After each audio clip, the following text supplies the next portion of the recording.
5장 18절에서 24절 말씀까지입니다.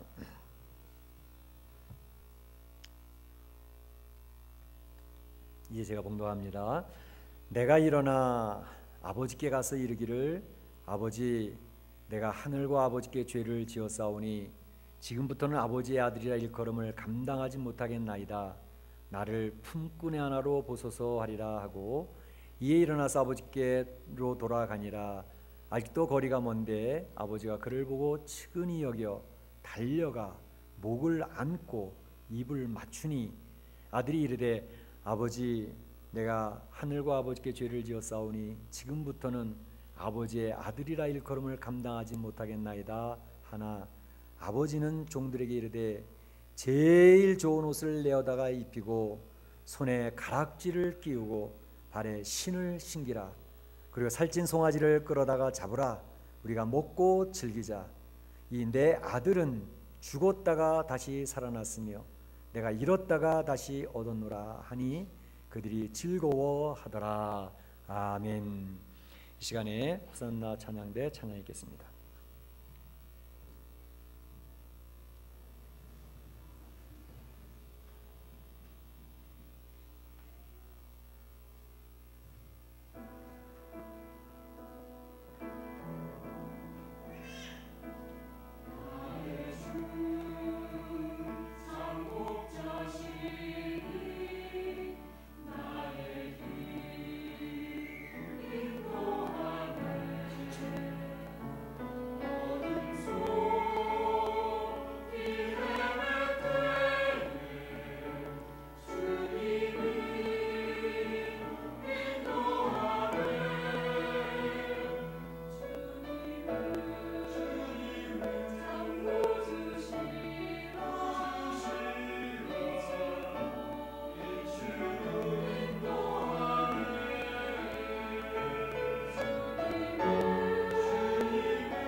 가끔 그 부모님의 뜻을 저버리고 부모님의 품을 떠났던 사람들의 간증들을 가끔 듣습니다. 제가 그 전에 기독교 월간지를 읽다가 어떤 목사님 가정의 그 간증을 이렇게 듣게 되어졌는데요. 그 목사님은 김영구라고 하시는 목사님과 그 사모님은 박세라라고 하는 사모님 가정의 이야기였습니다. 그 가정에 외아들이 하나 있었는데 그 외아들이 10살 되었을 때 그 아버님 목사님이 목회를 오래 못하셨더라고요. 40살 됐는데 갑자기 세상을 뜨시게 됐어요. 그러니까 10살밖에 안 된 외아들을 데리고 그 사모님이 아주 힘들게 사시게 되어졌죠. 그래서 그 사모님은 이제 뭐 바느질도 하고 또 식모살이를 하면서 그 어린 아들을 열심히 키웠습니다. 그래서 대학교까지 졸업을 잘 시켰어요. 연세대학교를 졸업할 수 있게 했고 또 그 아들은 아마 연세대학교에서 4년 동안 응원단장을 했다 그래요. 그런데 이 아들이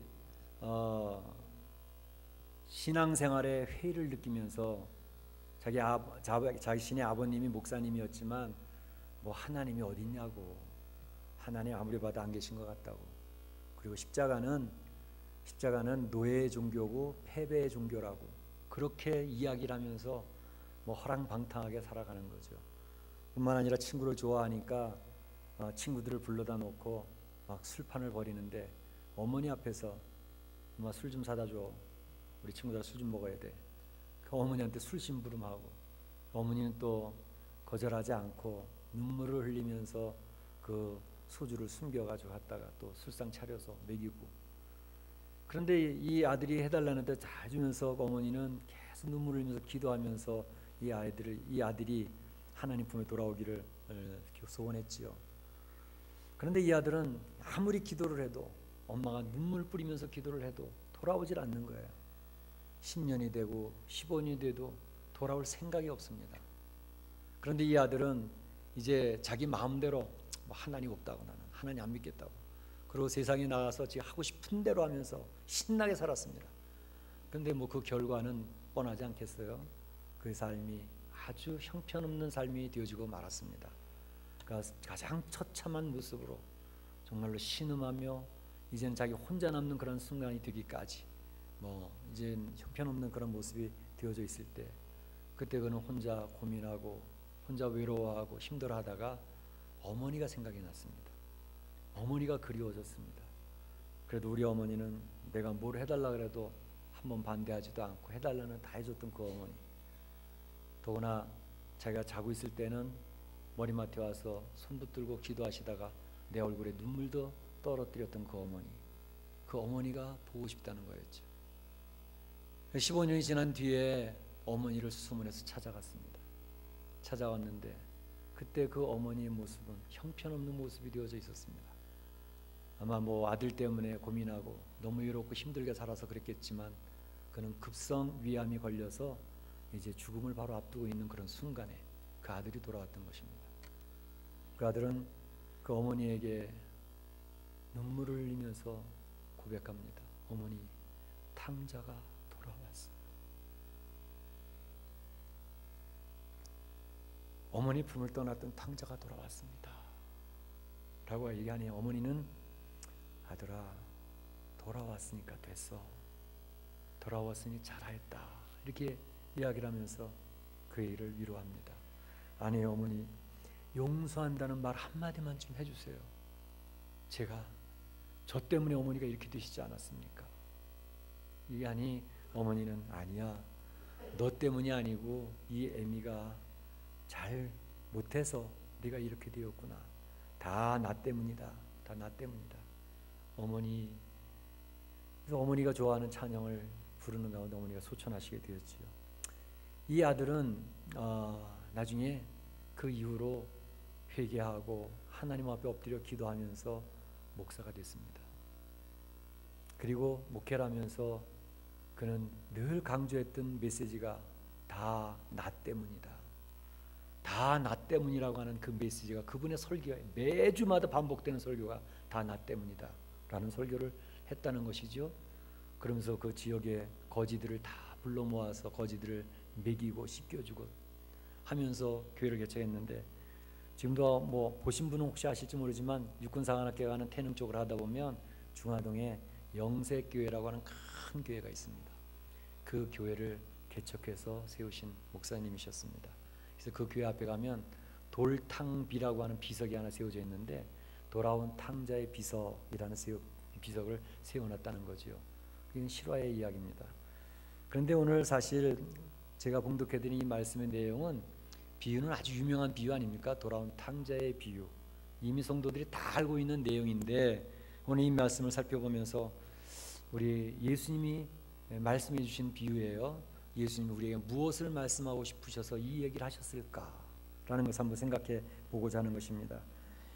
우리가 읽지는 않았지만 앞부분에 보게 되면 아버지의 품을 떠나는 아들의 모습이 그려져 있습니다. 이 아버지에게는 두 아들이 있었는데, 두 아들 중에 맏아들은 뭐 그런 대로 아버지 말 잘 듣고 따라했는데, 이 둘째가 문제였습니다. 둘째 아들은 그저 자기 고집대로 살아가는 거예요. 그러면서 아버지에게 이야기하기를, 아버지, 어차피 아버지 돌아가시면 저한테 유산 상속하실 거지요? 그럼 해야지. 그러면 좀 미리 좀 주세요. 미리 유산을 달라는 겁니다. 이 구약 유대인의 그 상속법에 오게 되면 맏아들에게는 2배의 몫을 주게 되어 있습니다. 그리고 둘째에게는 이제 3분의 1. 그러니까 자기에게 돌아올 유산 상속은 3분의 1입니다. 그 3분의 1 달라는 거예요. 아버지, 나 미리 주셔도 되잖아요. 미리 주시면 제가 좀 잘 불리고 쓸게요. 유산이라는 게 부모님이 돌아가시고 난 다음에 받는 거 아니겠어요?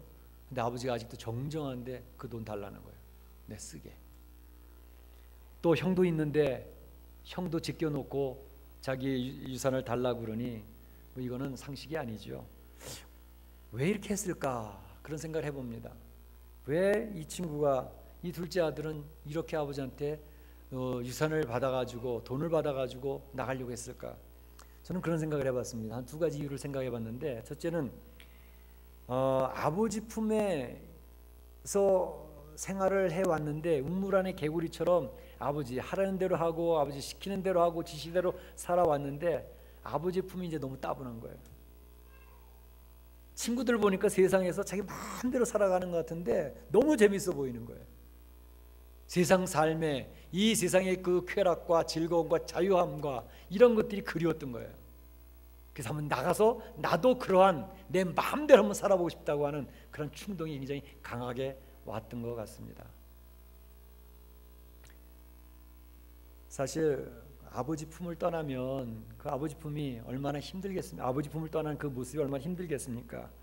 우물 안에 있다가 벗어나면 그 물을 떠난 그 물고기는 그 위험한 거 아니겠어요? 그런데 이 친구는 그런 거 아랑곳하지 않았습니다. 우리 보통 교회 안에서도 가끔 이렇게 젊은 친구들하고 상담하다 보면 그런 얘기하는 경우들이 있어요. 목사님, 저는 모태신앙인데요. 그것도 지금 몇 대에 걸쳐서 내려오는 모태신앙인데요. 이 신앙생활 교회 안에만 있으니까 세상의 생활이 굉장히 궁금해요. 특별히 가끔가다 간증 집회 같은 거 들어보면 세상에서 막 엉터리로 살고 불순종하고 지 마음대로 살다가 돌아와가지고 하나님 은혜를 크게 체험하고 하나님 일꾼 된다는 얘기를 들으면 나도 그렇게 해보고 싶어요. 그렇게 얘기하는 학생들이 많이 있어요. 참으로 세상 삶이 잘 모르겠고 궁금하다는 거죠. 그래서 나가보고 싶다는 거예요. 아마 이 둘째 아들도 그런 마음을 가졌던 것 같아요. 또 한 가지는 아마 자기 자신을 너무 믿어서 그러지 않았나, 자신감이 넘쳐서 그러지 않았나, 그런 생각이 들었습니다. 보통 이제 맏아들이나 첫째 딸들, 장녀들은 되게 부모님이 굉장히 엄격하게 키웁니다. 잘 키워보고 싶어서 제안하는 것도 많고 지시하는 것도 많고 잘못하면 즉각 응답이 가죠. 그래서 야단도 맞고. 그러니까 되게 첫째 장남이나 장녀들은 되게 부모님 말씀 앞에 부모님이 굉장히 엄격하게 키우는 그런 모습이 있습니다. 그래서 말을 좀 잘 듣긴 하죠. 부모님과의 교감도 있고. 그런데 둘째들은 좀 달라요. 이 차남이나 차녀들은 대개는 굉장히 진취적입니다. 그리고 아주 자신만만합니다. 그리고 자기가 그런 모든 것들을 아주 잘 극복해내는 그런 또 능력들이 있습니다. 이 성경에도 보게 되면 대개 둘째들이 일을 치르잖아요. 이게 괜히 나온 것 같지는 않아요. 그런데 오늘 본문에 나와 있는 이 둘째는 바로 그런 진취적이고 진보적인 생각을 많이 가지고 있었던 것 같아요. 왜 아버지 밑에서 이러고 있지? 내가 나가서 한번 이 사업을 해보면 잘 될 것 같은데 난 자신 있어. 한번 해보고 싶어. 아마 그런 자신감이 넘쳤던 것 같아요. 그래서 그 재산을 지금 종잣돈으로 삼아가지고 사업도 한번 해보고 내 멋지게 성공해서 돌아오리라. 그런 자신감을 가지고 얘기한 것 같은데 사실은 이 모습은요 하나님과 우리의 모습을 잘 묘사하는 모습이기도 합니다.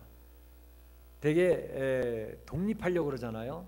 자녀들이 부모로부터 독립하려고 하는 그 독립, 그것이 하나님으로부터 독립하려고 하는 우리 인생의 모습을 보여준다는 것이죠. 부모님 품 안에 있을 때에 사실은 안전하거든요. 그 자녀들은 부모의 말을 들을 때 그 사람들이 행복합니다. 부모님의 말을 듣지 않고 잘 됐다는 가정들 보셨습니까? 거의 없습니다. 부모님이 세상을 더 많이 살으셨잖아요. 그리고 부모님은 자기 자녀들의 기질을 정확히 합니다. 어느 누구보다 가장 잘 알고 있습니다.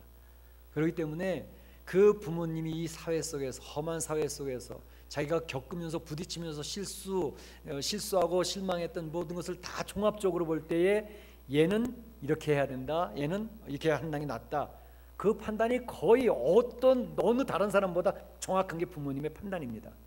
그렇기 때문에 부모의 말을 듣고서 잘못되는 자녀들은 거의 없어요. 그런데 부모 뜻을 안 듣고 아유 난 내 뜻대로 살아봐야 되겠어, 그러고 나가가지고 대개는 의도 터지고 돌아오는 경우가 많죠. 그러니까 오늘 이 모습이 그걸 보여주는데 우리 하나님 품 안에 있는 성도들이 안전합니다. 그리고 하나님 품 안에 있을 때 인생은 행복하게 되어져 있습니다. 하나님이 이 세상에 사람을 창조하실 때 그렇게 창조하셨다는 것입니다. 그래서 우리를 하나님 형상이라 그러잖아요. 여기 앉아있는 분이 그래서 한 분 한 분이 다 소중한 분입니다. 어느 누구를 무시하거나 깔볼 수 없는 존재들이 여러분들이에요. 하나님 형상들이기 때문에 소중한 존재들이거든요.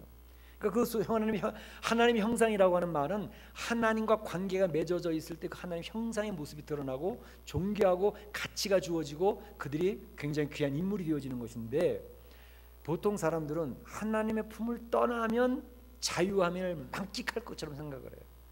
그리고 내 생각대로 내 계획대로 살면 성공할 걸로 착각을 합니다. 절대 그렇지 않습니다. 하나님 말씀 안에 있을 때 인생은 안전하고 하나님 말씀 안에 있을 때 인생은 행복합니다. 하나님과 교제 속에서 행복을 누리게 되어져 있거든요. 오늘 본문에 둘째, 아버지의 품을 떠난 둘째 아들의 모습은 그런 우리 인생의 모습을 적나라하게 보여주고 있는 것이죠. 그런데 바로 아버지의 품을 떠난 그 결과는 어떻게 묘사되고 있는가? 오늘 예수님이 그 묘사를 이 비유를 통해서 얘기하시는데, 아버지 품을 떠나니까 어떻게 되겠어요? 뭐 보나마나 뻔하지 않겠어요? 먼저는 신났습니다. 즐거웠습니다. 뭐라 그랬어요? 허랑방탕하여 그 재산을 허비하더니 야 이제는 아버지의 품에서 벗어났다, 나는 자유다. 이제 간섭할 사람이 없어요. 이제 잔소리할 사람이 없어요. 눈치 볼 사람이 없어요. 얼마나 좋습니까? 그렇죠? 되게 사람들이 이 집에서 늘 이렇게 이민 생활, 특히 다람 쳇바퀴 돌면서 일하다가 어느 날 며칠을 잡아가지고 여행을 떠나잖아요. 특히 혼자 여행 때면 특히 굉장히 위험한 일을 많이 당합니다. 왜냐하면 이제는 자유다, 그리고 내 마음대로 해봐야지, 그러고 돌아다니다 항상 문제를 일으키죠. 바로 그러한 모습입니다. 나는 자유야, 내 마음대로 할 수 있어. 아버지의 눈치는 볼 필요도 없고 잔소리도 들을 필요 없고 심지어 친구들로부터 나는 이제는 독립했어. 그리고 뭐 자유롭게 돌아다니니까 내 마음대로 할 거야. 그러면서 세상의 즐거움도 한번 놀아볼까? 그리고 창기하고 노는 거죠. 그 달콤함에 빠지기 시작을 했는데 맨 처음에는 굉장히 달콤합니다. 새로운 세계니까요. 신세계 아닙니까? 교회 안에서는 전혀 경험하지 못했던 세계, 신앙 안에서 말씀 안에서 제한받던 성도들이 세상 나게 보니 이처럼 달콤하고 이처럼 재미있고 이렇게 즐거운 것들이 이렇게 많았는데 그걸 모르고 살았구나. 그리고 신나게 세상에 살아갑니다. 근데 그 달콤함이 어디까지 갈까요? 얼마 못 가는 거죠. 그것은 자유가 아닙니다. 자유가 아니라 그것은 방종에 이르게 되니까 자기를 망가뜨리는 결과를 가져올 수밖에 없었던 것이죠. 사실 이 둘째 아들이 아버지에게 재산을 받아가지고 나가니까 돈이 풍성하잖아요. 주머니가 든든합니다. 뭐 여기저기 돈이 막 굴러다닙니다. 그러니까 친구들이 벌떼같이 몰려드는 거예요. 여기저기서 한 번밖에 안 만났던 사람도 나도 친구라 그러면서 찾아오는 거예요. 야, 같이 좀 먹자, 같이 좀 즐기자. 얼마나 신나는지 몰라요. 돈 좀 빌려줘. 아, 그래 뭐 아직 많이 있으니까 툭툭 잘라줍니다. 그래서 친구들이랑 늘 놀고 파티하고 즐거웠는데 어떻게 됐을까요? 돈이 떨어져 가니까 그 자기가 아주 절친이라고 입에 거품을 물고 이야기하던 친구가 안 보이기 시작을 해요. 친구들이 슬슬 다 떠나버립니다. 나중에 보니까 자기 옆에 친구가 하나도 없는 거예요. 돈이 떨어지니까 친구가 다 떠나버립니다. 진짜 친구들이 아니었죠. 바른 말 해주는 친구도 없었고, 야단치면서 무서운 말 해주는 친구도 없었고, 진짜 친구가 아니었던 거죠. 아부마하고 달콤한 얘기만 해주고, 그러니까 그 안에서 착각하고 있었던 것이죠. 친구들이 다 떠났습니다. 돈이 없으니까 떠나죠. 이제 드디어 혼자 남았습니다. 자기 신세가 처량한 거예요. 너무 초라한 거예요. 아버지 품을 떠난 자의 모습이죠. 그런데 신기한 것은 아버지의 뜻을 저버리면 말이죠, 이 세상 환경도 함께 맞춰주지를 않아요. 그건 참 신기한 일이에요. 아버지의 품을 떠났는데 세상 환경이라도 좀 좋아지고 잘 맞춰주면 얼마나 좋겠어요. 신기하리만큼 아버지의 뜻을 거역하고 세상으로 떠난 그 사람에게 환경도 안 맞춰준다니까요. 찬스도 안 주어진다니까요. 이상하죠? 그 나라에 크게 흉년이 들어 둘째 아들이 이제 돈이 딱 떨어진 그때 딱 맞춰가지고 모든 게 딱딱 막혀버리는 거예요. 돈 있을 때 좀 막 기근이 들었으면 전혀 문제가 안 되죠. 근데 하필이면 돈이 딱 떨어졌을 때 기근이 드냐고요. 너무 신기하지 않습니까? 인생을 살아보시면서 여러분 많이 느끼셨을 거예요. 기가 막히게 내가 가장 어려울 때 친구도 다 떠나버렸고, 기가 막히게 내가 가장 어려워졌을 때 모든 것이 다 끊어져 버리고, 펀드도 안 만들어지고, 뭐 돈 빌려줄 사람도 없어져 버리고, 딱 막혀버리는 거예요. 어디 가서 손을 벌릴 수가 없을 정도로 딱딱 막혀지는데 그거 희한한 일이에요. 그런 경험들 많이 있으셨을 거예요. 그러니까 이 아들이 이야기하잖아요. 내가 비로소 궁핍한지라. 비로소 궁핍한지라. 그 세상 삶이 그렇습니다. 성경에서도 이야기하는 것이 우리의 문제들이 풀려져 축복받을 때는 항상 그 방법들이 있어요. 이 패러다임이 딱 있어요. 뭐냐하면 내 영혼이 잘됨 같이 범사가 잘 되고 범사가 잘 돼서 건강하기를 내가 간구한다. 이게 순서가 있어요. 다시 바꿔 말하면 건강이 나빠지는 경우에는 대개 범사 일들이 잘 안 풀릴 때예요. 일들이 안 풀려. 그럴 때는 건강에 스트레스가 오니까 몸이 자꾸 아프죠. 여기저기 아프고. 그러니까 건강이 나빠지죠. 근데 범사가 안 되는 일들은 왜 안 되느냐? 대부분 보게 되면 범사가 일이 안 풀리고 꽉꽉 막힐 때는 하나님과의 관계가 막혀져 갈 때예요. 하나님과 관계가 자꾸 막혀지고 이게 잘 안 되어질 때는 이 일들이 안 되어져요. 하나님과 관계가 막혀졌다는 것은 뭘 의미하냐면 우리 마음에 초조와 불안과 근심, 걱정이 막 쌓인다는 것을 의미해요. 하나님 관계가 열리면 하나님 안에서 이 환경은 전혀 변하지 않고 어려운 환경이 여전히 있음에도 불구하고 하나님 관계가 열려있는 심령은 하나님 안에서 위로를 받습니다. 하나님의 격려가 있습니다. 하나님 돌보신다고 하는 신뢰와 확신이 있기 때문에 그 마음이 불안, 초조하지 않습니다. 그렇기 때문에 여전히 평강과 안식을 누리고 있어요. 이게 하나님과 관계가 잘 열려진 성도들의 모습이에요. 영적으로 건강한 상태를 유지하고 있는 거죠. 그러면 세상 삶이 그렇습니다. 내 마음이 편안하고요, 내 마음에 여유가 있으면 사람과 만나서 이야기 한마디를 하더라도 그렇게 날카롭지 않습니다. 그게 예민하지 않습니다. 근데 내 마음이 불안하고 초조하잖아요. 한마디 탁 던지면 날카로운 말이 공격적으로 탁 날아갑니다. 누가 좋다 그래요? 한마디를 하는데도 얼굴이 확 찡그립니다. 누가 좋아해요? 아이고 저 사람 지금 피하자. 말을 걸어오는 사람이 없습니다. 그러니까 피하는 거예요. 근데 마음이 넉넉하잖아요. 그러니까 불안초조가 없으니까 마음이 편안한 거예요. 환경은 어려운데도 마음이 편안하면 누가 와서 얘기를 하면 한번 빙긋이 웃어줘요. 뭐라고 얘기하는데도 공격적으로 날카로운 말을 던지지 않습니다. 그럴 수도 있지. 실수했는데 나를 비난하는 사람이 올 수도 있어요. 그런데도 나도 옛날에 그랬는데 뭘 그럴 수도 있지. 그러고 넘어갑니다. 그러니까 사람들이 몇 번 찔러보다가 그래도 괜찮으면 슬그머니 다가오는 거죠. 그 사람과 관계가 편해지는 거예요. 사람과의 관계가 편해진다는 것은 무슨 얘기냐면 범사의 문제들이 풀려간다는 것을 의미합니다. 왜냐하면 하나님께서 우리 성도들을 축복하시는 방법이 여러 가지가 있지만 그 중에 하나가 뭐냐면 내 주변에 있는 사람들을 통해서 축복하십니다.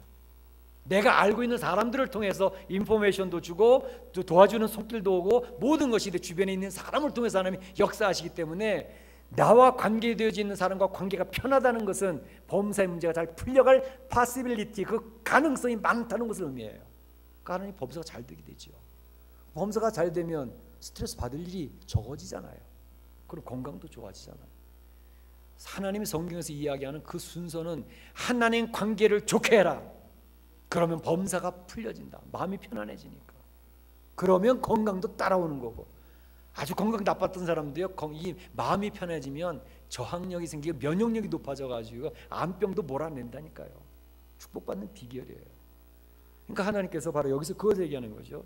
그래서 한 아버지의 뜻과 거슬리면 우리가 자체가 힘들어진 모든 환경도 나빠진다니까요. 그래서 우리 힘들어진다니까요. 그러니까 이 둘째 아들은 어떤 처지까지 떨어졌냐면 돼지를 치우고 돼지 오물을 치우는 그런 일을 맡게 되었습니다. 유대인에게 돼지치기라는 것은 이건 아주 형편없는 일이 된 것입니다. 왜냐하면 성경의 레위기 11장 7절에 보게 되면 돼지라고 하는 동물은 부정한 동물로 취급을 합니다. 발에 굽이 갈라져 있지만 되새김질을 하지 않기 때문에 그건 부정한 동물로 취급하는데 유대인들은 부정한 것을 접근하면 안 돼요. 부정타기 때문에. 그런데 이 둘째 아들은 유대인인데 부정한 일을 치우면서 먹고 살아야 되는 그런 형편이 떨어졌다는 거죠. 그리고 돼지가 먹는 쥐염 열매를 자기는 집어 먹으면서 곡기를 메꾸는데 그것조차도 먹을 수 없는 상황이 되어졌단 말이에요. 얼마나 비참한 인생이 됐습니까? 얼마나 초라한 인생이 됐습니까? 인생 살만 나겠습니까? 외롭지요. 육신적으로도 힘들죠. 이제 처참하죠. 이 둘째 아들의 가정은요, 잘 살던 가정입니다. 어렵게 살던 가정이 아니에요. 나중에 보시면 알겠지만 종들이 있었어요. 그 종들을 불러가지고 일을 시키잖아요. 잘 살던 가정인데 거기서 그는 완전히 뒤지치기로 부정한 일을 맡아야 했는 이런 처참한 신세로 떨어지니까 그가 고백을 하잖아요. 내 인생이 이렇게 됐다니. 여기서 이 모습을 보여주는 것은 바로 하나님의 품을 떠난 인생이 얼마나 처참한가를 보여주는 비유입니다. 그에게는 신음밖에 남은 게 없고요, 행복할 수가 없고 기쁨이 없습니다. 하나님 품을 떠난 인생은 이와 같이 될 수밖에 없는 것이 당연한 것입니다. 그런데 감사한 것은 오늘 본문에 회복되어지는 모습을 보여주고 있습니다. 어떻게 회복이 되어졌는지 이 회복되어지는 모습을 보여주는데 이 둘째 아들이 그런 얘기를 합니다. 스스로 돌이켜 나는 여기서 주려 죽는구나. 내가 하늘과 아버지께 죄를 얻었다. 이렇게 고백합니다. 스스로 돌이켜. 이 사람은 자기의 모습을 인식했다는 것입니다. 자기를 바라봤다는 것이죠.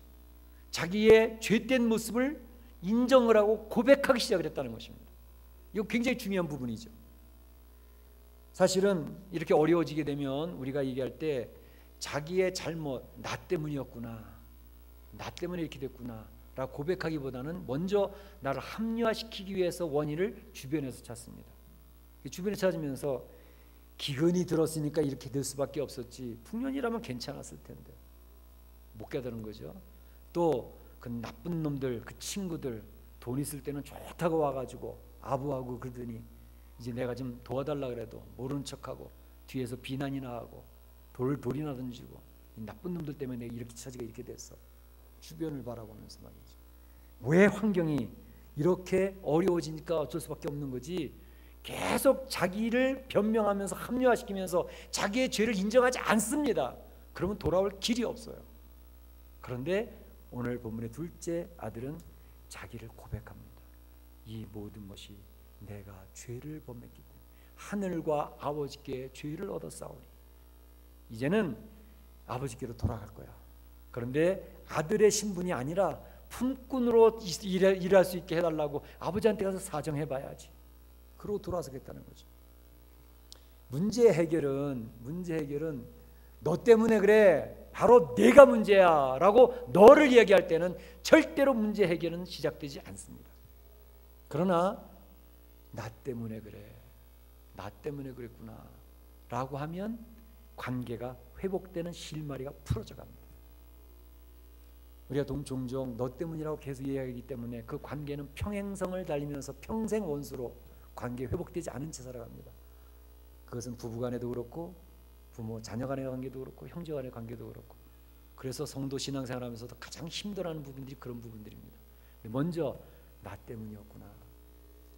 그 김중수 목사님의 어머니가 얘기했던 것처럼 네가 뭐 잘못했니? 네 어미가 잘못해서 이렇게 됐지, 나 때문이야 라고 했던 것처럼 모든 문제의 책임을 본인이 끌어안고 나의 책임이었다라고 이야기한다면 그때부터는 문제가 해결되기 시작하는 것이죠.